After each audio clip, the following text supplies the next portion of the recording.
शायद आपने सुन ही रखा हो, आजकल हर तरफ धूम-धाम है क्रिस्टोफर नोलन की आने वाली फ़िल्म ओडिसी की। लेकिन ये जो कहानी मैं आपको सुनाने वाला हूँ, ये एक स्पेसिफ़िक किरदार की कहानी है, जो है ओडेसियस का कुत्ता। दोस्तों, कहा जाता है कि होमर नाम का एक राइटर था, जो कि ग्रीक था, बहुत बड़ा ब्लाइंड राइटर था, यानी कि नाबीना था वो। लेकिन उसने 2 किताबें लिखी। एक किताब का नाम था इलियड और एक किताब का नाम था ओडिसी। ये बुनियादी तौर पे कहानी है एक बादशाह की, जिसका नाम था ओडेसियस। इसका ताल्लुक था इथिका नाम की एक सल्तनत से, जहाँ का ये राजा था।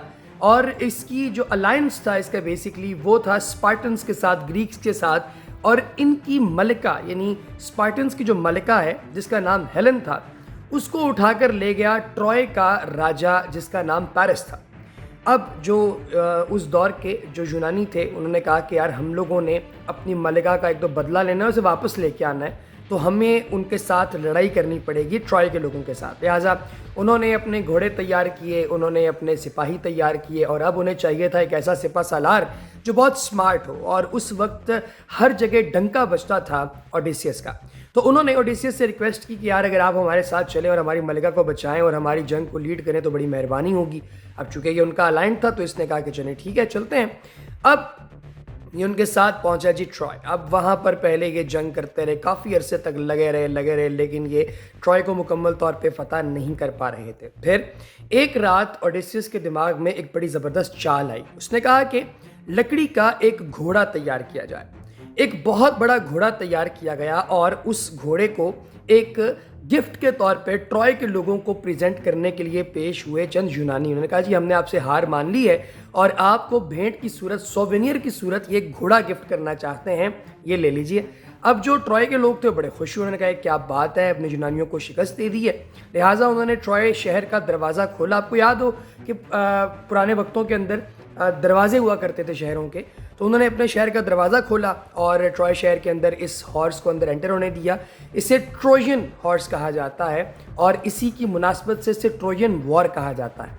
तो अब जैसे ही ये घोड़ा अंदर दाखिल हुआ, तो शाम के वक्त इस घोड़े के अंदर छुपे हुए यूनानी फौजी थे, वो बाहर निकल आए। उन्होंने पूरे ट्रॉय शहर को जला दिया, और जलाने के बाद उन्होंने जो दरवाज़ा है इस शहर का वो खोल दिया, और जो बाकी यूनानी फौजी बाहर मौजूद थे उन सबको भी अंदर बुला लिया, तमाम स्पार्टन्स को, और ट्रॉय को उन्होंने तहस नहस कर दिया। ये है जी उनकी किताब इलियड के अंदर मौजूद कहानी। अब ये 10 साल का अरसा गुजर गया, ठीक है जी। जब ये बादशाह ओडेसियस यहाँ पे आया था ये जंग लड़ने के लिए, तो इथिका में अपनी बीवी पेनेलोपी और अपने एक बेटे थेलेमैकस को छोड़ के आया था। अब जब वो यहाँ से बाहर निकलता है, तो अब उसे अपने घर जाने की अपने सिपाहियों के साथ जल्दी है। वो चाहता है कि मैं जल्दी जल्दी घर पहुँचूँ, लेकिन कुछ अनफॉर्चुनेट इंसिडेंट्स उसके रास्ते में होते हैं, जिसकी वजह से वो मज़ीद 10 साल तक घर नहीं पहुँच पाता। तो यानी वो 20 साल तक अपने घर से दूर था। ये इंसिडेंट्स क्या हैं, मैं इनकी तरफ भी आता हूँ, लेकिन पहले मैं आपकी जो मुलाकात है वो उस किरदार के साथ करवाना चाहता हूँ, जो मेरी आज की इस कहानी का बुनियादी जो है वो जुज़्व है। तो जब ये शख्स यानी ओडेसियस, जब इसने इथिका छोड़ा और इनके साथ ये वॉर करने के लिए आया, तो इसके पास ना एक पपी था। कुत्तों की नस्ल का ये वो कुत्ता था जो कि अगर अपने साथ किसी को 10-12 दिन भी मानूस कर ले तो ताहयात उसे भूलता नहीं था। तो ये जो कुत्ता है दोस्तों, इसको बिल्कुल पैदा होते ही तकरीबन 10-15 दिन, 20 दिन जो है तब तक प्यार करता रहा ओडेसियस। और जब वो वहाँ से जा रहा था तो अपनी बीवी और अपने बच्चे के अलावा इस कुत्ते को भी छोड़ के गया था। अब आपको पता है कि अगर कभी वफादारी की मिसाल देनी हो तो इंसान कुत्तों की मिसाल देता है, तो अभी अपने कुत्ते को छोड़ के आ चुका था। ओडेसियस जब वहाँ से बाहर निकला, यानी कि ट्रॉय से, तो उसने अपने जहाज़ों के ऊपर अपने सारे फौजियों से कहा कि चलो भाई सवारी करो और लेट्स गेट बैक होम, घर वापस चलते हैं। तो रास्ते के अंदर इन लोगों की जो कश्तियाँ हैं, इनको बड़े शदीद तूफ़ानों ने आ लिया। ये बिल्कुल इथिका के पास पहुंच चुके थे, लेकिन जो तेज़ हवाएं और तेज़ घटाएं और तूफ़ान आ गया समंदर के अंदर, उसने इनके जहाज़ को तकरीबन 10-12 दिन तक समंदर के अंदर जो है वो मतलब ऐसे समंदर के अंदर जिसकी कोई डायरेक्शन इनको नहीं मिल रही थी, वहाँ पे भटका दिया। अब वहाँ से फिर ये कहानी आगे चलती है। ये आप डिटेल अगर इसकी देखना चाहें तो आप मुख्तलिफ यूट्यूब पे वेब जो वीडियोज़ हैं वो पड़ी हुई हैं, अगर आप डिटेल देखना चाहिए, बट मैं समरी आपको बताता हूँ।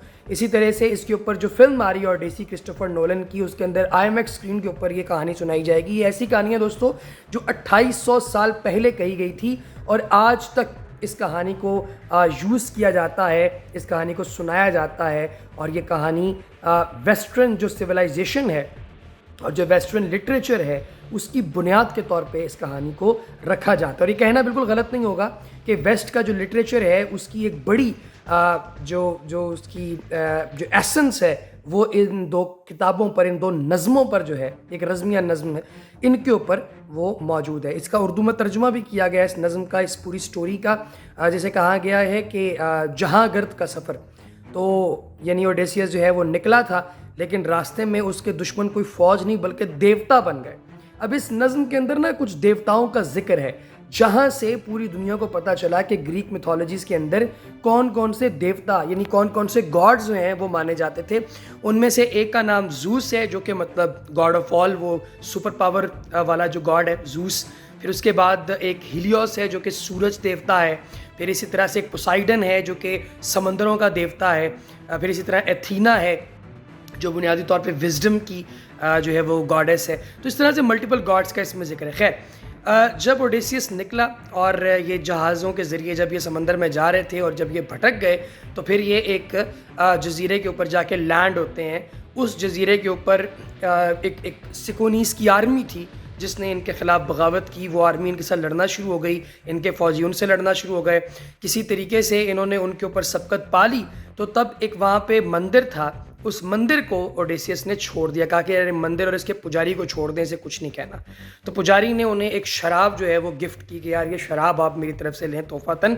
और ये लोग वहाँ से निकले, अपने शिप्स में बैठे और फिर आगे चले गए। अब ये लोग रास्ते के अंदर एक और टाबू पर यानी एक और जजीरे पर जाकर रुके। इस जजीरे के अंदर दोस्तों साइक्लॉप्स थे और साइक्लॉप्स के अंदर भी एक पोलीफेमस नाम से एक साइक्लॉप था जो पोसाइडन यानी कि समंदर देवता का बेटा था। तो वहाँ पर जब ये गए और एक गार के अंदर जब ये पहुँचे, तो जो साइक्लोप्स हैं उन्होंने उस गार के अंदर जो है इनको जब पाया और देखा कि ये हमारा खाना वाना खा रहे हैं, तो उसके आगे उन्होंने एक पत्थर रख दिया और दो दो करके सिपाही जो हैं वो खाने शुरू कर दिए। अब जो ओडेसियस है उसने कहा कि भाई यहाँ से तो हम बच नहीं सकते, लेकिन उसके पास वो शराब थी जो उसे सिकोनिस के जजीरे से मिली थी। उसने ये शराब जो है वो पिला दी इस साइक्लोप को। साइक्लोप वो होते थे जिनका एक यहाँ पे आँख एक होती है, वो आपने देखी भी होंगी उनकी शक्लें। तो अब साइक्लोप जो है जब उससे ये वाली जो है वो शराब इसने पिला दी ओडेसियस ने, तो वो ना ऐसे मस्त हो गया। तो जब वो मस्त हुआ तो उस टाइम के ऊपर ना ओडेसियस ने अपने साथियों के साथ मिलकर एक बर्छा बनाया लकड़ी का और वो उसकी आँख में घुसेड़ दिया। अब जो ये पोलीफेमस है साइक्लोप, इसने कहा कि मुझे कौन तकलीफ़ दे रहा है, तो आगे से ओडेसियस जो है ना वो उसने कहा कि कोई नहीं। तो अब वो कहने लगा कि कोई नहीं, मतलब कि अब उसके ना दिमाग में जो नाम है वो था कोई नहीं, नोबडी। तो अब वो चीख रहा है, चिल्ला रहा है और जो बाकी जो बाहर के साइक्लोप्स हैं वो कह रहे हैं ना क्या हुआ तुम्हें, कौन तुम्हें तकलीफ दे रहा है, कौन तुम्हें मार रहा है। कहता है कोई नहीं कोई नहीं। अब कह रहे थे कोई नहीं मारा तो बकवास क्यों कर रहे, तो वहाँ से चले गए। खैर, इसको मुकम्मल तौर पे कत्ल नहीं किया ओडेसियस ने। अगली सुबह जब इसने मारा इसलिए नहीं था ओडेसियस ने कि यार ये जब सुबह होगी तो ये गार के आगे से पत्थर हटाएगा और अपनी भेड़ बकरियां लेके बाहर निकलेगा, तो हम इसके साथ निकलेंगे। तो उसके सारे जो फौजी हैं वो भेड़ बकरियों के साथ चिपक के तो बाहर निकले और जैसे ही वो अपने जहाज़ की तरफ जाने लगे तो ओडेसियस से एक गलती हुई कि उसने बावाज़े बुलंद नारा लगाया कि मैं हूँ ओडेसियस, एथिका का राजा, ये वो दिस एंड दैट। अब ये बात साइक्लोप ने सुन ली। उसने फिर पॉलीफेमस साइक्लोप जो है उसने जाके अपने बाप को यानी पोसाइडन को बताया कि यार ये हरकत मेरे साथ हो गई है, तो अब्बा जी ये बचना नहीं चाहिए। तो उसने कहा कि बस ठीक है, इनको श्राप है कि ये सारे मरेंगे, ये अपने घर नहीं पहुंच पाएंगे जिन्होंने तुम्हारे साथ ये जुल्म ज़्यादती की है। खैर, अब ये आगे बढ़ते हैं। फिर रास्ते के अंदर एक और जजीरे पे ये लोग रुकते हैं।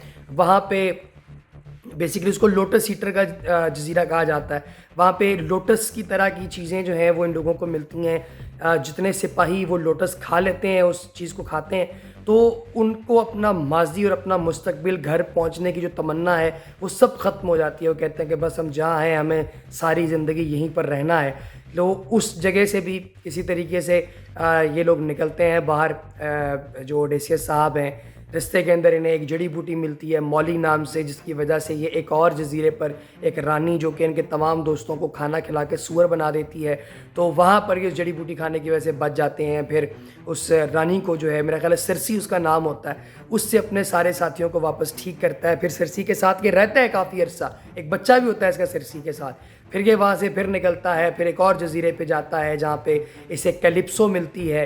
कैलिप्सो जो है वो इसे अपने पास कैद रखती है बहुत अरसा, और इस कैद में इसका जो एक लाचारपन है वो देखकर तो एथीना जो कि एक गॉडेस है इल्म की, दानिश की, उसे तरस आता है। तो वो जूस से रिक्वेस्ट करके तो ओडिसियस को जो है वो बचाती है, और कहती जब वो वहाँ से निकलता है तो फिर रास्ते के अंदर पोसाइडन का गुस्सा जो कि अभी ठंडा नहीं हुआ, तो वो ओडिसियस की कश्ती को भी तबाह कर देता है। फिर ये फाइनली एक जजीरे पर पहुँचता है जहाँ के जो लोग हैं वो इसकी पूरी कहानी सुनते हैं और फिर इसे एथिका वापस पहुँचाते हैं। जब ये एथिका पहुँचता है तो 20 साल गुजर चुके होते हैं।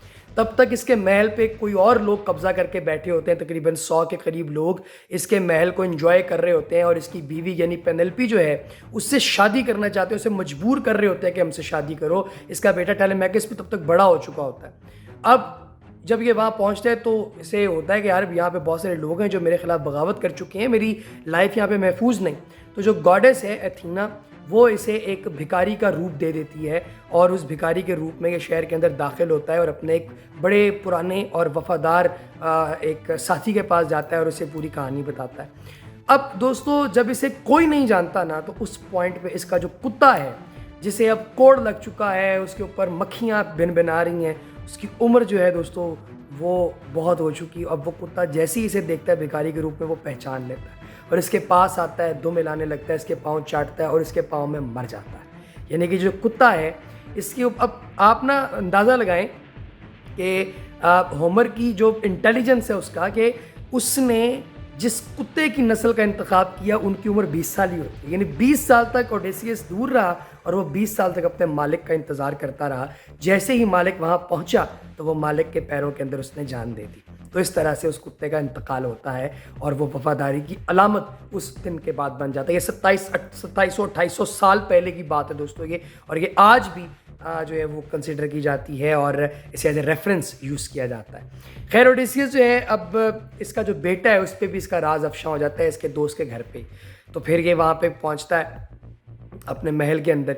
तो इसके महल में ना इसकी जो वाइफ है, अब चूँकि उसमें बहुत प्रेशर होता है कि वो किसी नए बंदे से शादी कर ले जो अब यहाँ का राजा बनेगा। तो इसकी वाइफ चूँकि एक कफन सी रही होती है ओडेसियस के लिए, वो रोज़ाना कफन सीती है और रात को उसे खोल देती है। इसी तरह वो काफ़ी अर्सा बाय कर लेती है। लेकिन अब जबकि उसे पता है कि और कुछ भी नहीं हो सकता, अब मुझे शादी करनी ही पड़ेगी, तो वो क्या करती है कि वो एक शर्त रखती है कि कोई बंदा जो कि एक इस ख़ास जगह पे निशाना लगाएगा ओडेसियस की कमान के ज़रिए, उस धनुष के ज़रिए, उसके साथ मैं शादी करूँगी। अब बहुत से लोग कोशिश करते हैं, सब हार जाते हैं, लेकिन ओडेसियस जो है वो भिखारी के रूप में वो भी दाखिल होता है। वो उठाता है बड़े आराम के साथ अपना ये अपनी ये कमान, अपना ये बो, और ये निशाना लगा देता है। अब सब हैरान हो जाते हैं। तो अचानक से वो अपने असल रूप में वापस आता है और फिर एक एक करके वो सब लोगों को कत्ल कर देता है अपने इसी कमान और तीर के ज़रिए। उसका दोस्त, उसका जो साथी था वफादार, वो और उसका बेटा, ये दोनों उसका साथ देते हैं। तो इस तरीके से जो ओडेसियस है वापस इथिका पहुंचता है और अपनी वाइफ पेनेलोपी और अपने बेटे टेलेमैकस के साथ वापस मिल जाता है। तो ये कहानी दोस्तों जो ओडेसियस की है, इसके ऊपर ये फिल्म बनेगी ओडिसी। और ये फिल्म मैं तो बड़ा एक्साइटेड हूँ। आई बिलीव कि this is going to be one of the best experiences of our life, because हमारी जनरेशन का एक बाकमाल डायरेक्टर जिसने अभी तक जो फिल्में बनाई हैं, हर फिल्म ही तबाह कौन है। मतलब किस किस की बात की जाए, टेनेट की बात की जाए, Batman, the dark night rises, उसकी बात की जाए, डंकरेट की बात की जाए, इंटरस्टेलर की बात की जाए, यानी हर फिल्म ही बड़ी मास्टर क्लास है। तो let's see what this turns out. और हमें ये भी पता चलेगा कि बड़े पर्दे पे ये पूरी कहानी जो हम बचपन से सुनते आ रहे हैं, ये कैसी दिखाई देगी। तो दोस्तों ये जो मैं आपको आज की दास्तान सुना रहा था, बुनियाद तौर पर कुत्ते पे वो दास्तान थी, लेकिन ओवरऑल मैंने आपको पूरी स्टोरी भी सुना दी। लेकिन मैं समझता हूँ कि जिन लोगों से आप मोहब्बत करते हैं उन पे आप कभी भी एतमाद छोड़ नहीं पाते। आप उनका इंतज़ार करते हैं उनके ठीक होने का, उनके घर वापस पलटने का, ताकि आप मज़ीद अच्छे तरह से उन लोगों के साथ अपनी मोहब्बत का इजहार कर पाएँ। आप लोगों को ये वीडियो कैसी लगी मुझे कमेंट सेक्शन में ज़रूर बताइएगा। अगली वीडियो तक इजाज़त दीजिए। अल्लाह हाफ़िज़।